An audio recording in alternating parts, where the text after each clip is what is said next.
LoreWarrior Online, LGN-2D Legionnaire. Overview. In the mid-3060s, just as the Fedcom Civil War was breaking out, Korean enterprises formulated a new battlemech research project. Desiring a heavier version of the venerable Centurion since the late 3040s, the AFFS command had never really pursued the matter after the clan invasion of the 3050s. The project was reopened though once Prince Victor returned from the clan homeworlds. After 2 years of intense testing of new structural skeletons, the Legion project finally concluded that a heavier Centurion wouldn't be feasible according to the parameters set by the AFFS. Rather than discard the prototype skeleton, the project changed focus to make a light, fast, effective flanker unit with the permission of Jackson Davian and the First Princess. When the Wombles struck New Avalon in 3068, the team redoubled their efforts. Because research and testing facility 44-J2A was a well-kept secret, the Wombles were unaware of its existence, and the 4 prototypes were finished quickly and field-tested in a series of local attacks against the militia and attendant 44th Shadow Division. The newly named Legionnaire made a name for itself in the critical defense of the Thames River, turning the tide of battle against the Word. 1 prototype and several data chips of intelligence were successfully smuggled off-world in 3073 and delivered to the Korean facility on Augusta. Only 1 of the remaining prototypes survived the siege of New Avalon, the last one falling during the collapse of Mount Davian and the inferno bombings of the Davian Palace that covered the 44th Shadow Division's retreat from the world in 3074. 2 Legionnaires are reported to be undergoing a complete rebuild and have become icons to the Davian units remaining on world. Impressed with the battlefield performance and easy construction of the medium mech, newly promoted CEO Christopher Thompson immediately saw the value of having a fast, quick-striking flanker available to beleaguered AFF troops. However, because Korean had lost several facilities to the Jihad, Thompson struck a partnership deal with Akanar battlemechs. Quickly working out the legalities, Legionnaires were soon walking off the assembly lines from several Akanar facilities. Capabilities. Similar in capability and concept to the Steiner's Blitzkrieg, the Legionnaire is the Davian equivalent of a mech centered around a single weapon system. By combining the new high-speed rotary cannon with a targeting computer, the Legionnaire is a deadly strike and scout mech. Originally designed to utilize a Beagle probe to augment the scout role, the idea was scrapped after the LGM-1X prototype suffered numerous catastrophic system failures. A cascade effect in the wiring between the targeting system and the probe would crash the combat computer for seconds, with 1 prototype being down due to an ill-opportune cascade and subsequently destroyed by a Blakist toy armor. Deployment. The Legionnaire can be found among the more heavily damaged of the AFF line forces. Though not considered a versatile unit, it is nevertheless well received by troops because of the inspiration it provides as a survival story from the siege of New Avalon. Variants. The initial prototype was intended as a scout unit and mounted a smaller rotary cannon, a Beagle probe, 2 extended range medium lasers, and an additional half-ton of armor. Korean ultimately selected the 2X prototype version of Akanar's official LGN-2D. There is little difference between the 2X and the 2 Delta other than cockpit display placement and slightly different internal systems. Korean are pondering other big gun variants, especially with the possibility of a larger bore ultra-auto cannon paired with a targeting system, but none have been built as yet. Notable mechwarriors. Lieutenant Robert Doucette, a technician and retired mechwarrior intimately familiar with the project and its capabilities. Doucette is one of the only surviving members originally assigned to Facility 44-J2A. He managed to escape from Presenter Avitu's command base, rescuing another pilot in the process. His inspired defense of the facility with his 2X model earned him the respect of the late Jackson Davian, who submitted Doucette's name for the Sunburst Medal as one of his final actions before the Field Marshal's death. And Private David Pendleton, a responsible man for the last-minute evacuation of a small forestry camp caught in the path of the onrushing 44th Shadow Division during the final days of the occupation of New Avalon. Pendleton managed to delay a toy armor from hitting the fleeing civilians.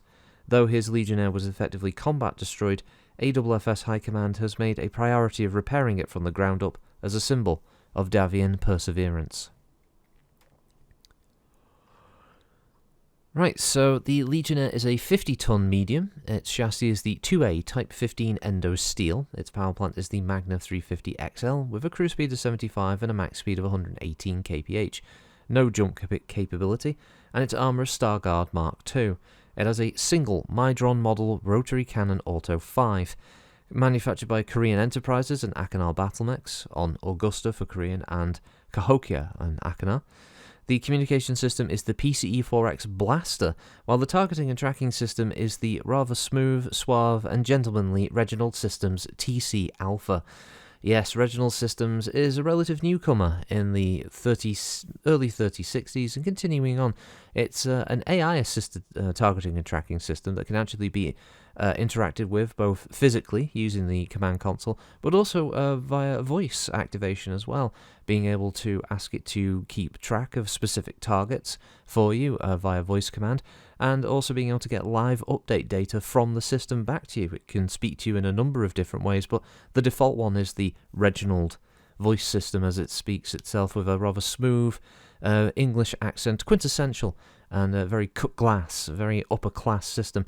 Many people like it, and some have even managed to essentially hack the system to be able to take the entire voice command module and just have it as a home system, just being there to be able to interact with while they may be tinkering with some other targeting and tracking systems of their own. Yes, many a collector have gotten their own kit-bash versions of a Reginald system assistant, as they like to call it, in their homes or their workshops, just be able to have it. As I said, though, it doesn't just have to have the Reginald system. There's the Regina version as well, if you wish to have a more a female-assisted voice with the same kind of accent.